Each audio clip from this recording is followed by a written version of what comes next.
Councilor Marjon Isidro is recognized. Your Honor, ako po'y tumayo rito, dala ng excitement, dala ng kasiyahan sa aking puso, sapagkat gusto ko nga po sanang i-congratulate tayo, no, sa ating programa patungkol sa mga senior citizen. Ito pong increase na ito ay napakahalaga. Matagal ko na pong pangarap to nung ako pa man po ay nasa OSCA pa lamang hanggang ako'y hinilal muli bilang konsehal. At ngayon bilang committee chair ng senior citizens, ako po meron po akong nalulungkot po ako sapagkat talaga yatang iba na ang panahon ngayon. Samantalang kailan lang pag tayo'y nag-a-approve ng mga magaganito kagagandang mga panukala, sandali-sandali lang, hindi na natin pinahahaba ang ating diskusyonan sapagkat alam naman po nating makakatulong ito sa nakakarami. Pero magkaganon man po,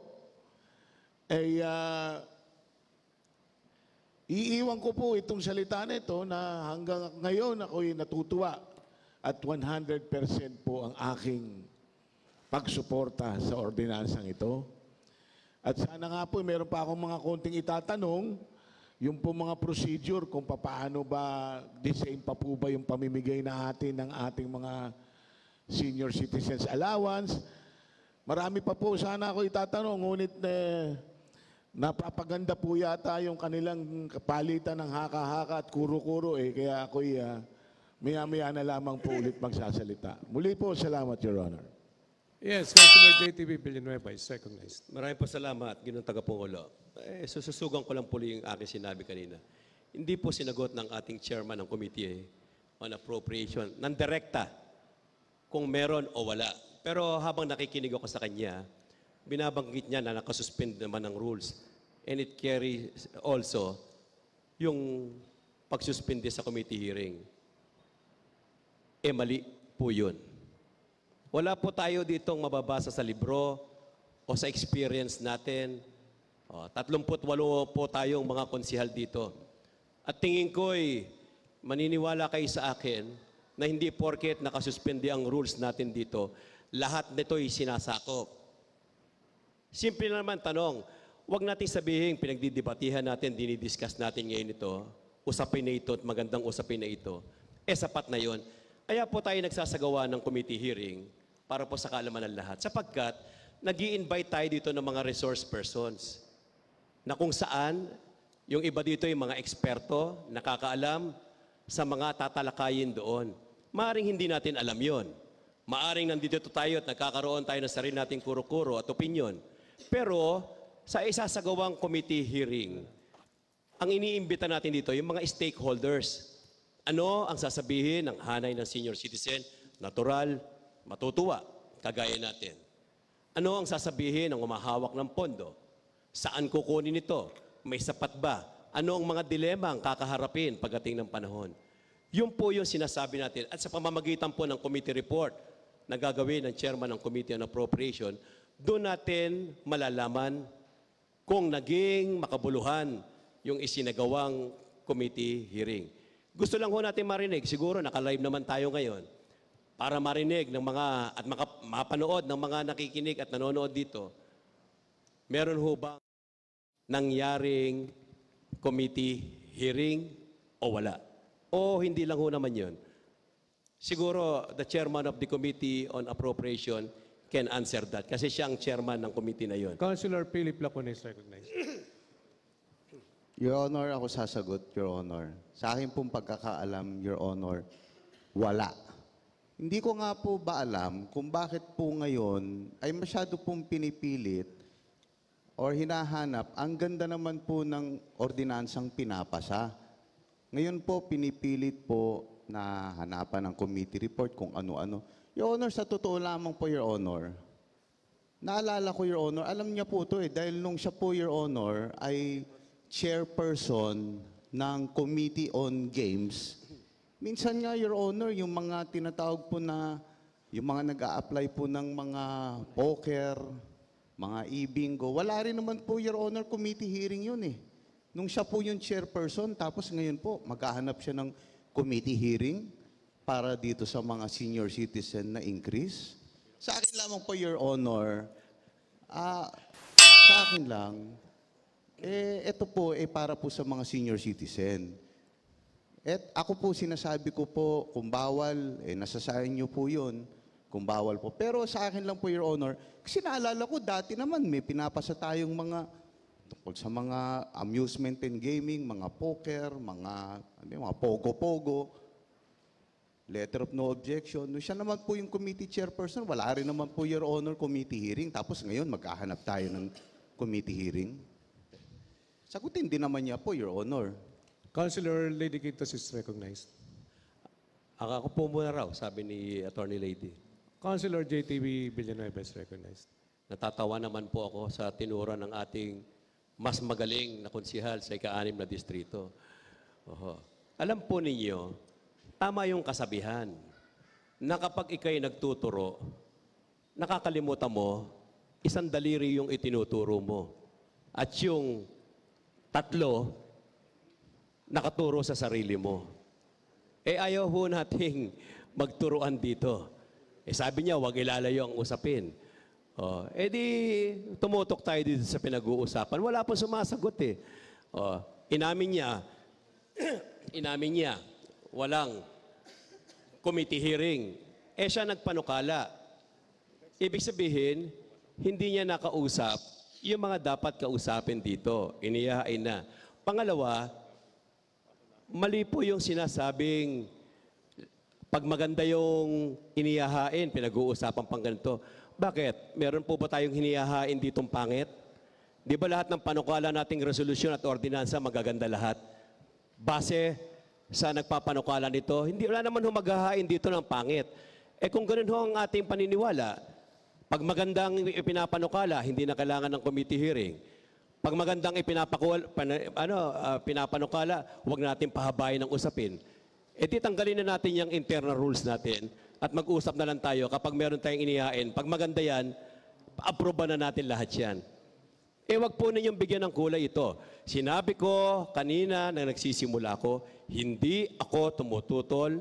Please make it on record that Councilor JTB is not opposing this measure. I'm supporting it. Walang kaduda-duda doon. Ang pinag-uusapan natin, yung mga tinatanong ko, ayaw nyo naman, hindi nyo naman nasasagot. Sapagkat ito'y pananalapi. At tinanong ko ang ating committee chairman ng appropriation. Napapansin ko, kapag sumasagot ako, meron siyang binabasa. Hindi po kami nag-prepare ng question and answer dito. Baka akala, prepared yung tanong ko, kaya pag sumagot siya, binabasa niya, naghanda kaming dalawa. Hindi po. Ako po'y walang binabasa dito. Aking natatandaan, dala-dala ko lang dito, yung aking pagsusuri sa ilan. Kaya inuulit ko lang po, hindi po tayo dito nagtuturoan kasi masakit po. Pag sumagot po ako dun sa tinura ng ating kaibigan sa ika-6 na distrito, hindi po tayo matatapos dito. Kilala po ninyo ako. Pero let's stick to the issue at hand. Let's stick to the subject matter at hand. This is, it is a acceptable, gustong-gusto natin ito, at huwag gagawa ng istorya ito, na itong mga nagtatanong ay kumukontra dito. Hindi po. Tinatanong lang natin, para hindi tayo mapahiya, pare-pareho next year, na ating ipinapangako, ay ipapatupad pa lang po ito next year. Hindi po ito ngayon. Ibig sabihin, January. At hindi rin po ito makukuha ng senior citizen sa January. Sa first quarter pa lang ho, kung hindi ng March, ng April. So mahaba-habang panahon pa ho. So hindi ho tayo nagmamadali sa implementation nito. Pinag-uusapan lang natin ang pagsasabatas ng increase mula 500 to 1,000 pesos. Ginoon tagapangulo. Yun lang po ang nilinaw ko. Kaya po yung aking tinanong sa ating chairman ng Committee on Appropriation, sa kanya ko po ina-address yun sapagkat siya po ang chairman ng ating Appropriation Committee po. Your Honor. Councilor Ronaldin is recognized. Your Honor, naiintindihan ko po yung question ng ating konsihal mula sa ika-4 na distrito. Dahil po ako po ay naniniwala na ito po ay time sensitive at ito po ay may efficiency and necessity po na kailangan ho natin mapasa. Kaya ho natin dito ho ay dinideliberate na ho ngayon sa council. Tayo ho ay magbigay ng mga proposal, amendment, recommendation kung saan tayo po ay binubuo na ho natin ang maging committee as a whole. So tayo po bilang mga kinatawan ng bawat distrito, tayo ho ay 100% na pwede ho magbigay ng mga opinyon, mga kuro-kuro kung ito ho ba ay sagabal o hindi ho po ito karapat-dapat ho sa ating mga senior citizen. Kaya ho, tingin ko, mas maganda ho instead of committee hearing, gawin na ho natin committee as a whole to. Dahil sinasabi nga ho, ito po may budget, may perang pagkakagastusan. Kasi sa committee hearing, ilan lang naman din ho ang uma-attend. At least mas maganda, tayo ho lahat dito ay mapagdiskusyonan. Bago naman ako gumawa ng committee report, mas maganda siguro aksyonan na ho ng buong body ng ating buong konseho. At least para sa kapakanan ho ng bawat isa, makita ho natin, masala ho natin ang ordinansang ito. Yun lamang yung honor. Ito po, under po sa Section 16 ng Local Government Code, yun po yung General Welfare Clause po. Dito po tayo nagbase. This section can be invoked to justify expedited procedures when necessary to avoid delays po. Yun lamang, Your Honor. Councilor Lady Guido is recognized. Yes, thank you, Your Honor. Ang maganda po itong draft ordinance na to dahil buong Maynila po ang magbe-benefit, all senior citizens from districts 1 to 6 po. Isa po sa katanungan ko lamang is, yung increase po ba from 500 to 1,000 is financially sustainable po?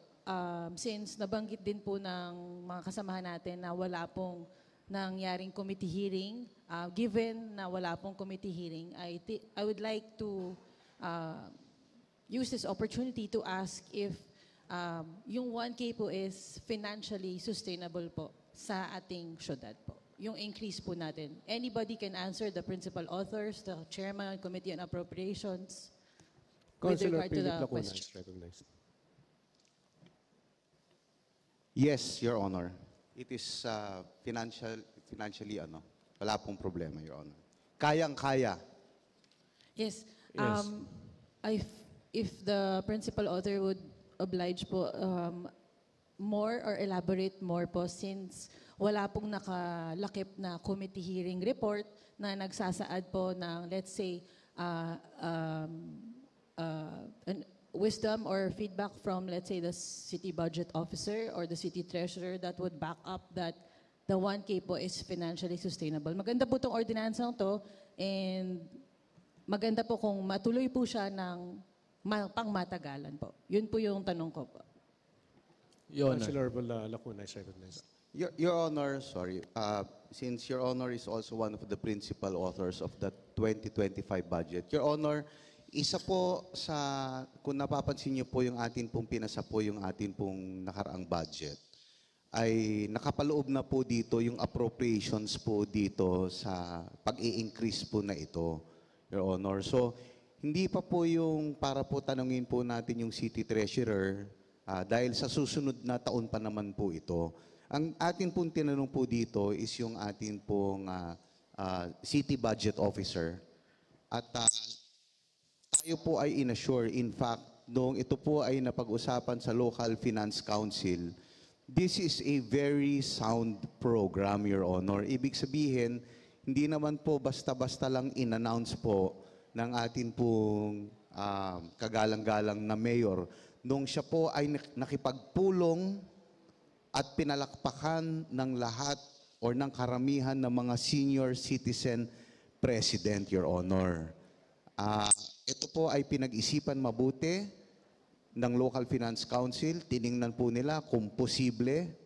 At opo, Your Honor, kahit po tayo po ay nagbabayad ng napakalaking utang, Your Honor, o obligasyon, tayo po ay inassure ng Local Finance Council at ng atin pong city budget na ito pong increase. Okay, sasabihin ko po sa inyo. Sa ngayon po, sa huling payout po, ang atin pong pina-payout ay 186,920 senior citizens, Your Honor.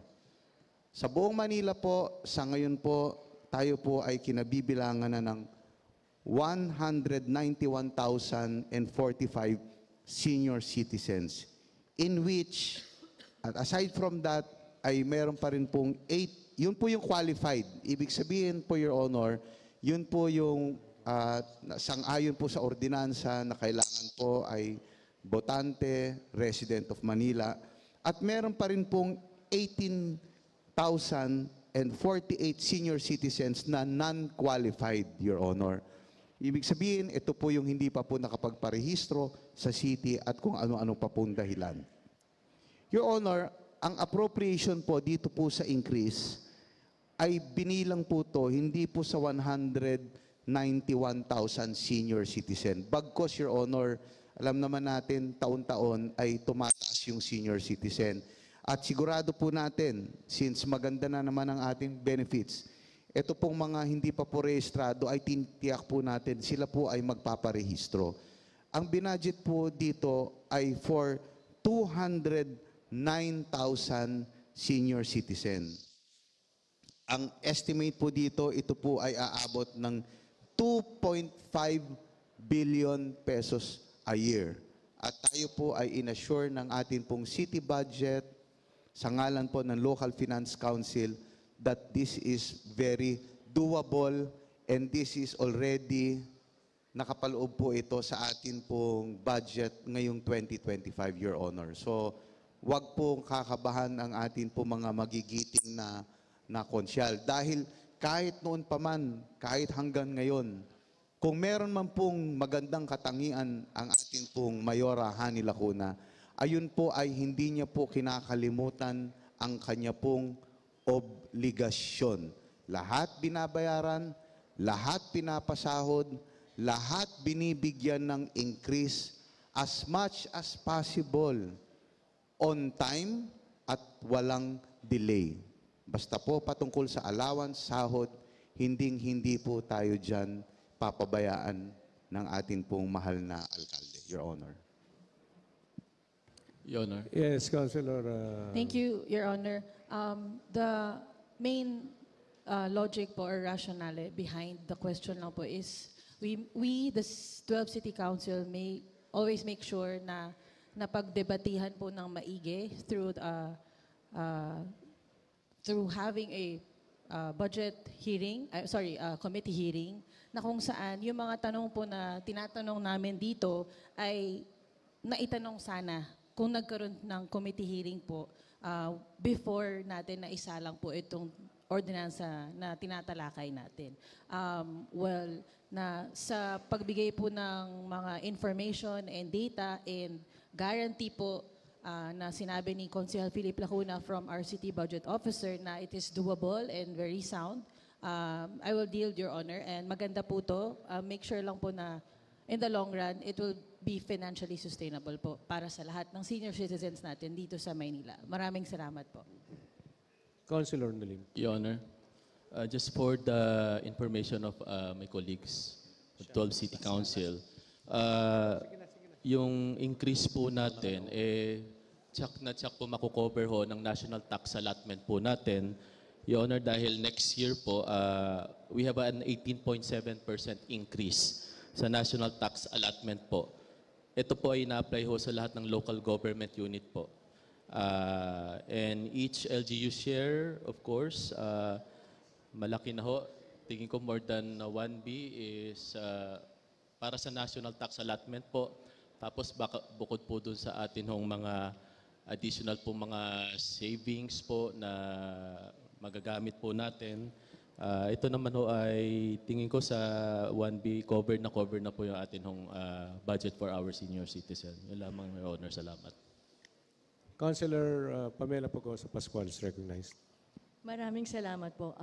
Ako po ay sumusuporta po dito sa ordinansa na ito. Hindi po ito po ay kailangan na ating mga senior citizen, lalo na matataas na po ang mga bilihin ngayon. Kaya po ng city ibigay ang benepisyong ito dahil napatunayan na ito ng ating syudad na inuuna po natin lagi ang pangangailangan ng mga mamamayan. lalo na ang ating mga seniors. Kaya sana po, suportahan po natin ito. Sana po, wag na po natin patagalin pa dahil para naman ito para sa ating mga mahal na lolo't lola. Di ba nga po, importante sa atin sila? Lahat naman po tayo ay nagkakasundo na kailangan ito ng mga senior citizens. Kaya sana po, wag na ho natin pahabain. Maraming salamat po. So lastly, again, last na po, Councilor JTB Villanueva is recognized. Salamat po. Ako, last na po ako. Parehas po ng mga sinasabi ng mga kasamahan natin dito. Ganon din po kami ang paniniwala. Inuulit lang po namin na itong ginagawa natin pagtatanungan na ito ay bahagi at tamang proseso sa isang legislative body. Ay nakakalungkot kung idinideny o idideny natin sa bawat isa itong magandang talakayan na ito sapagkat kagaya ko po, ako'y magtatapos na next year at iba ditong nating kasamahan. Hindi magandang mag-iwan tayo sa mga bago nating kasamahan at matuto sila ng tamang talakayan o diskusyonan dito sa loob. Lalo na't higit na napakahalaga nitong pinag-uusapan natin. Sapagkat to dispense with such an important requirement sa legislative body, ayaw natin matawag na ang City Council ng Maynila ay school bukol. Si ating presiding officer nga natutuwa. Maraming nanonood sa atin ngayon at kanina kausap ko lang at sabi niya tuloy lang ako sapagkat naniniwala siya marahil dito sa ginagawa natin parte ng tamang diskusyon na sa loob. Ang maganda po dito, at least nagsasalita. Kaysa hindi naman nagsasalita. Hindi naman maganda doon kung hindi tayo nagsasalita lahat.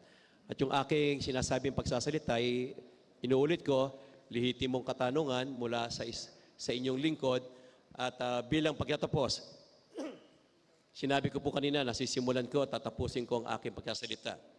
Baka ma-splice po ito at ang makita ay nagtatanong ako at parang hinaharang.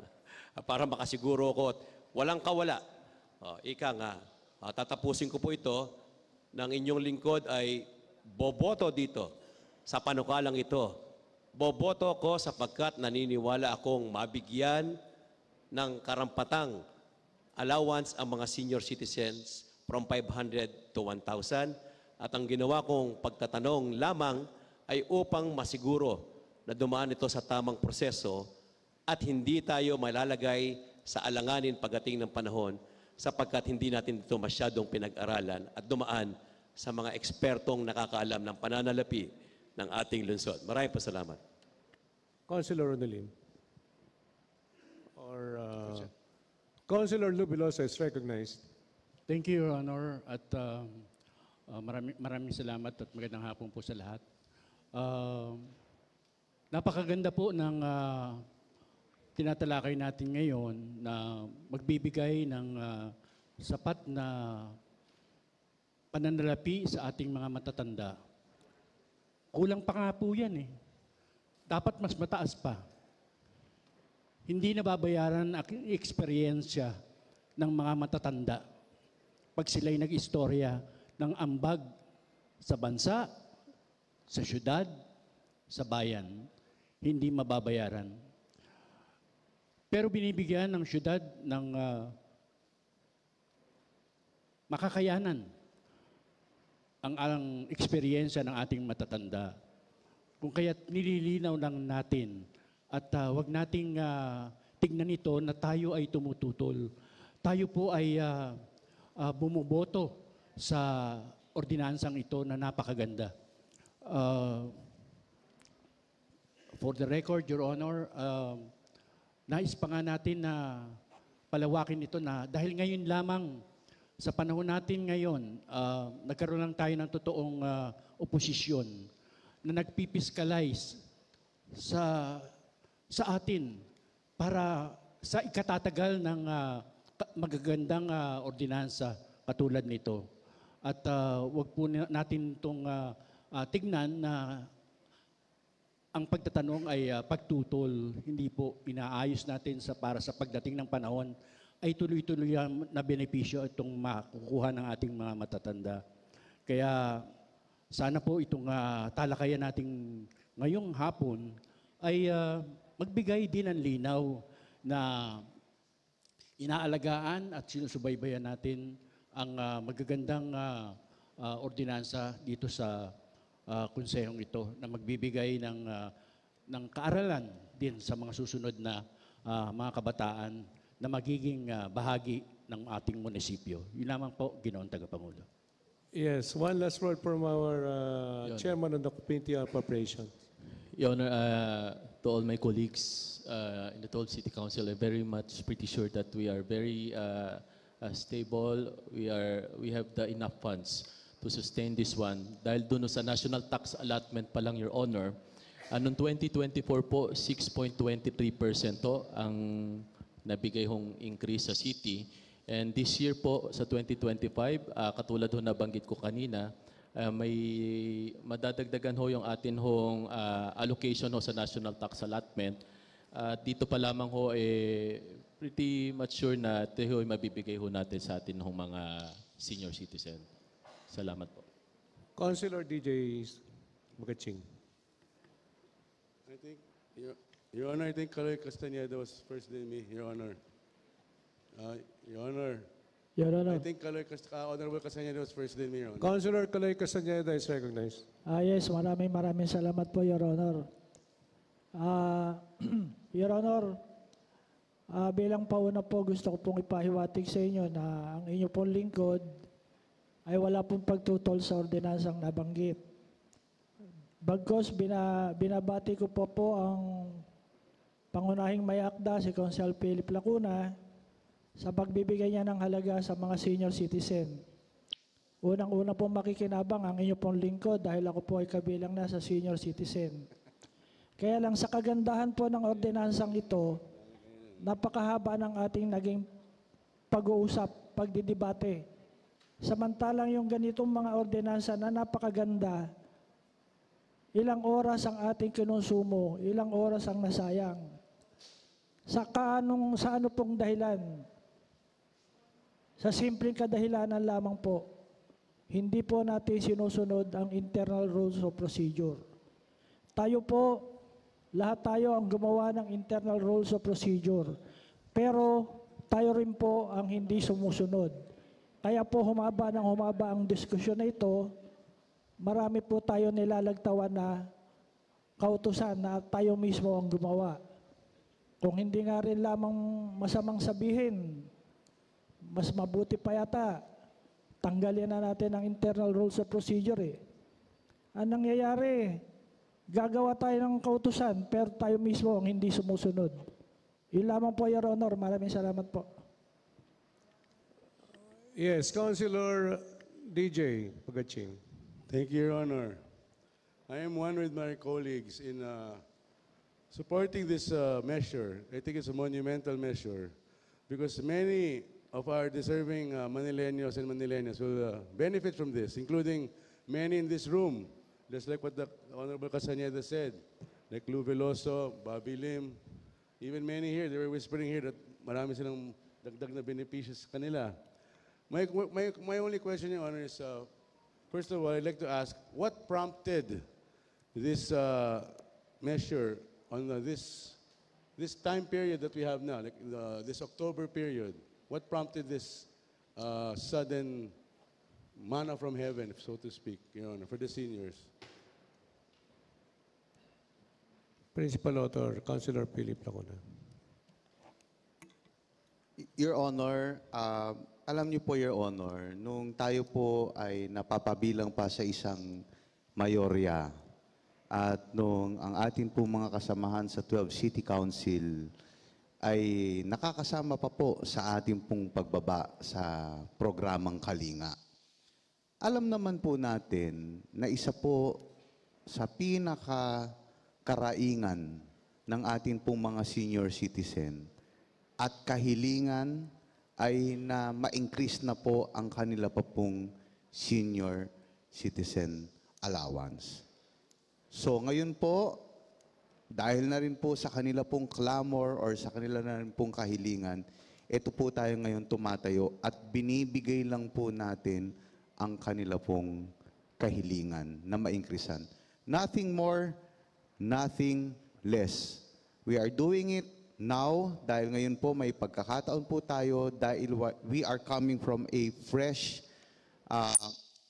budget approval at again, kaya po natin marahil, kaya po biglang inanunsyo ito ni Mayora dahil nung sa kanya pong pinag-meeting o pinulong ang lahat po ng 896 senior citizen president in celebration of Elderly Month, ito po yung naririnig niya talaga na gustong-gustong marinig ng mga senior citizen na ang kanilang senior citizen pension ay i-increase, Your Honor. At yan po ay atin pong tugunan. Yung po sa sinabi ni Consial Lou Veloso na sana nga raw po mas mataas o mas malaki. Alam niyo, Your Honor, yun po yung ginagamit ng isa pong nagpapakilala sa Maynila na yung 500 daw po ay gagawin yan 2,000. Yun naman po ang malaking kalokohan. Dahil yun po ay kakain po ng 5 billion sa atin pong budget. Ito pong 1,000 na increase, ito po yung sa tingin po, Your Honor, may konting challenge. Pero sa tulong po ng ating pong mga mamamayan, ng ating pong konseho, ay again, sa tanong po ni Consial Lady, this is very much achievable. Ito po ay pinag-aralan. So, hanggang dito lang po muna tayo, doble, 100% increase. Yung sinasabi pong 2,000 increase, Your Honor, scam yun. Scam yun, Your Honor. Hindi po mangyayari yun. Scam po yun 2,000, Your Honor. 1,000, pwede. Maraming salamat. Councilor DJ Your Bochins, Honor, I recognized. totally agree with the honorable gentleman from the 6th District. Kumbaga, what he's saying is it's really financially achievable compared to the empty promises of a man wearing a headband, Karate Kid style na nagpapapanggap lang na he can run this city, but that's regardless of that. But he's right. And echoing that statement and echoing the sentiment of Attorney Lady Quintos, is it possible that we can get an official paper or a statement that says that there's really sufficient funds to fund this commendable move, Your Honor, to increase the allowances? And then, Your Honor, if I can also ask, is it also possible to maybe rehash the policies and to also include those who are not there, the seniors are not there on that day, that there's a releasing of a payout? Kunyari, wala sila. They went to the hospital, they were asleep, whatever reason. But they're not there. Is it possible that they can be given the same allowance? And also, those who are not botante ba, kung pwedeng ibigay din sa kanila? Kung posible lang po, kung pwede. Your Honor. I think the Oscaling Councilor Marjon Isidro is the appropriate person to answer your query. Yes, Councilor Marjon Isidro is recognized. Konsihal, Your Honor, salamat po. Yung pong tanong ni Konsihal Bagaching, yan po kabilang po kayo nung ipinasa natin yung ipinasa po natin yung rules and regulation na yan Ano po? Hindi po ba nabanggit natin sa atin yan? No? Tinatanong nyo po kung makakakuha. Nakalagay naman po sa IRR natin na pwedeng kumuha. No? Actually, talagang pwede pong kumuha. Okay, 7 days ang procedure ng pagbibigay ng allowance. Nung panahon ko nga ho, tatlong araw lang yan Ngayon nga ho, 7 araw na 7 araw nagbibigay ng pera sa barangay. No? Ibig sabihin, pag wala ka pa nun, ng 7 araw, nasaan ka na? Saan ka ba nakatira? Okay, wait me na, dali. Tinatanong mo ako, di sasabihin ko na sa iyo, nakapanggigigil na kasi yung tanong na yan Paulit-ulit na lang Pangalawa, totoo. Kapag ikaw, binibigyan ka pa ng another 5 working days, 5 araw pa ulit na palugit para kunin mo. Kasi ang barangay po, once na nakuha na po yung 7 days, isosoli na po yung pera. Pagkasoli po ng pera, dito sa Maynila, sa treasury, no? Hindi naman po nila pwedeng itago yan eh. Okay? Ngayon, ang tanong nga po ay ito. Maganda po yun eh. Maganda po yung tanong nyo eh. Pwede po kayong kumuha at pagbibigyan kayo hanggang 2 beses na hindi kayo nakakuha. Pero yung pangalawang beses, puputulin na po ulit yung inyong karapatan na makakuha ng allowance. Okay, balik tayo. 5 working days to appeal. No? Pupunta po si senior. Napag-usapan na po natin. I can still remember, tinanong din po ako ni Lady Quintos, ni Konsehala eh. 5 working days, after 5 working days po, kailangan ho mag-appeal kayo. So that will totally, no? Including the weekend, siguro mga 2 weeks pa rin po yun. No? Kailangan lang po, a-appeal kayo sa OSCA. Kasama po yung inyong chairman or kagawad or a barangay official that will certify na talaga po ba, ano po ang reason ninyo kung ba't wala kayo nung 7 araw? Ano po ba nangyari sa inyo? Nasaan po ba kayo? Kasi po kailangan po nating limitahan yun kasi meron nga po tayong budget constraints. Saka kailangan din po nating malaman kung paano po natin malalaman yung tao na yun, yung particular na tao na yun kung nandito pa. Alam naman po nating lahat na nung pandemic, medyo talagang bumulo yung ating mga listahan. Kasi po, pinapasok yung mga tao na nandito, mga na-stranded, binigyan natin ng pagkakataon. Ang salita nga po natin noon, akapin natin. Tama po yun. Wala pong masama doon. Pero, pag dumating na po itong post-pandemic, ngayon na po, this is the time na dapat maayos na po natin yan. No, hindi ko na po alam iba pang repercussions kung bakit kailangan pa yan. Pero as far as I'm concerned, tama po yun. We have already given them enough time to make an appeal. No? Actually, sa totoo lamang po, doon po sa amin sa District 1, binibiro ko po ang mga senior citizen. Oras na nalaman po nila, let's say bukas ang allowance nila ay magre-release na. Yung kahaponan wala na halos nauubos na eh. Hindi na nga po umaabot ng 3rd day, 4th day, 5th day, hindi na po. 1 or 2, or 1st and 2nd day, tapos na po yun. Talagang hinihintay na lang natin as procedure, we still have to wait 7 days bago natin isole yung natirang money o yung allowance sa treasury. Ngayon, ano pa po ba yung tanong nyo? Meron pa po ba? Wait, Your Honor. Hindi ko intention na para pagigilin kayo, Your Honor. Hindi kasi...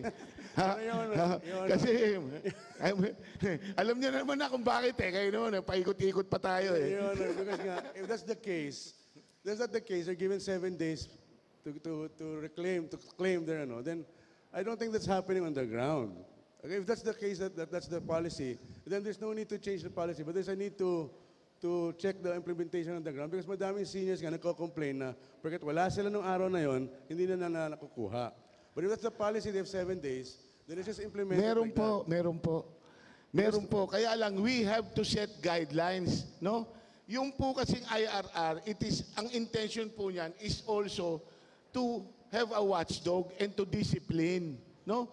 Kasi hindi naman po talaga, ito po, pardon the word, no? Hindi po kasi paluwagan ang OSCA, hindi po paluwagan na kung kailan mo gusto kukunin mo. Hindi po ganun. Opo. Hindi po paluwagan. Kasi, isipin ninyo, ako senior citizen, isipin nyo kailan ba bigay ng allowance? Bukas, hindi mo na pupunta. Sa susunod na lang ako. Ay, hindi na muna ako pupunta. Ibig sabihin, anong patunay nun? Doon ka ba nakatira pa? Hanggang ngayon ba nandun ka pa? Siyempre po, ang biyaya po na ibinibigay sa Manileño para sa taga-Manileño. Di ba? Pribileyo po ito Di po ba? Karapatan po natin. Kaya nga po, yung pagiging botante ay napakahalaga. Napakahalaga na maging botante.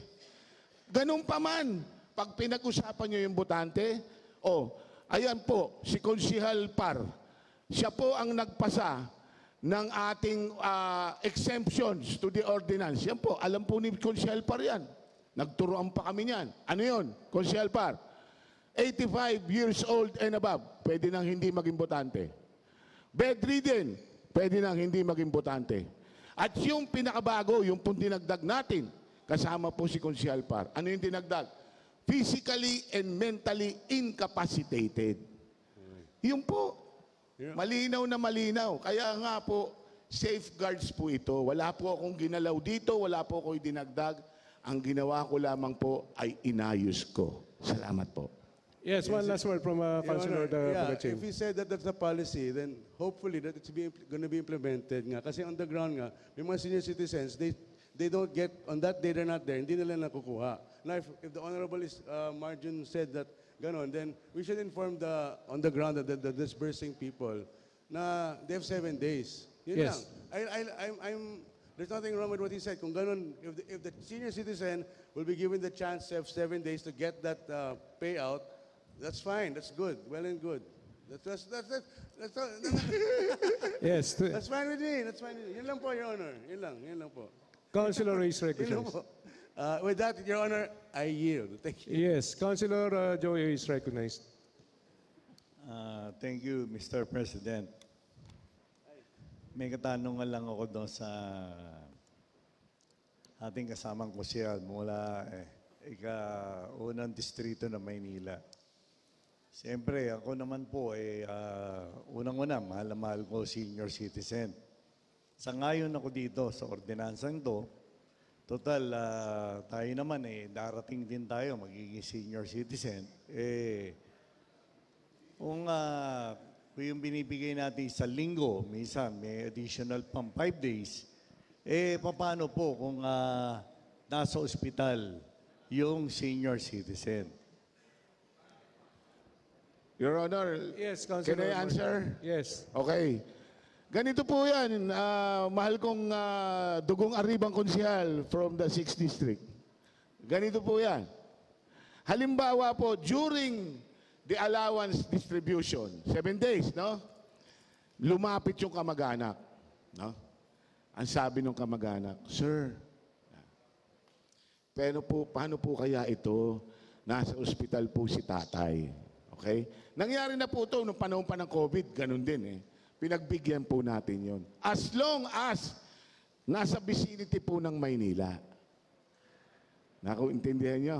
Halimbawa po, kayo nasa 6th District kayo, sa Santa Ana po yung senior. Pwede pong ihatid yun. Kaya nga po pwede thumb mark Pagka bedridden ng tao, senior citizen, incapacitated na, bedridden, pinatatakan po ng thumb mark lang. Pwede po yun. Maging yung mga nakakulong. Dahil alam naman po ninyo, minsan may mga senior citizen na nakakulong, na napanahon ng bigayan, inahatid din po yung pera nun. Yung allowance po nila. Ganun pa man, 7 days pa rin po. Yes, Councilor Ray. Thank you, Mr. President. Paano naman po? Siyempre, minsan po yung ating mga senior citizen, kung naglambing yung apo, kung yung apo nasa, for example, nasa Batangas, o nasa Pampanga, o umuwi ng probinsya para dalawin yung apo at saka doon pong inabot ng sakit. So, hindi naman ang mga senior, hindi naman gusto magkasakit, pero dumarating yan sa ating mga senior. Baka naman pwedeng parang i-consider natin. Total, para naman inalat naman ng lungsod ng Maynila yan para sa senior, ba't di natin, kung sa akin pong pananaw, sana i-accommodate na rin natin kahit na nasa labas po ng lungsod ng Maynila. Ganito po, Your Honor. Can I answer again, Your Honor? Can I answer the question? Yes, Councilor Marjon Isidro. Ganito po. Baka pwede, last na to. Ang haba na po ng natin. Talakayan natin sa iisang Parang resolution bumabalik na tayo ulit sa napakaganda naman. IRR Parang nagpapa-approve na naman ulit ako ng internal rules and regulation implementing rules and regulation. Ganito po yan. Diyan po pumapasok yung 7 days. No? Tsaka yung 5 days na tinatawag nating allowance. Inuulit ko po, Your Honor. Baka po kasi maabuso pagka po yun yung in-implement nyo. Magiging, hindi po bangko ang OSCA. No? Na kung kailan nyo pwedeng gawin. Alam po ba ninyo, ganito po yan. Meron po tayong tinatawag na economic activity pag pinag-usapan ang mga allowance ng senior. Isipin po ninyo, Your Honor. Tuwing bigayan po ng allowances, 2 araw traffic sa mga malls. Traffic talaga. Kasi po yung mga senior, lumalabas, pumupunta sa Mercury Drug, bumibili, pinapasyal yung apo. Ibig sabihin, meron po tayong economic activity.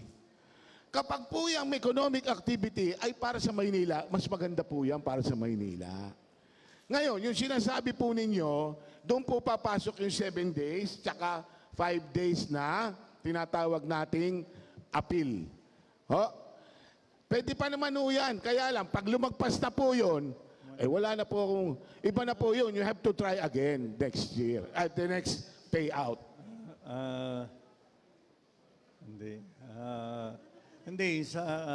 Thank you, Mr. President. Councilor Ruiz recognized. Baka, time out lang po, baka pwede i-wrap up na muna natin isang ordinansa na lahat naman po tayo, hindi kumukontra. Kanina pa po tayo lahat nag-uusap Your Honor, dito. excuse me, Your But Honor. again, with the indulgence of everybody, Councilor Ruiz recognized. Thank you, Mr. President. Yung akin po, sa akin pong pananaw, kahit na nasa probinsya, siyempre, meron nung senior na hindi naman gusto ng senior.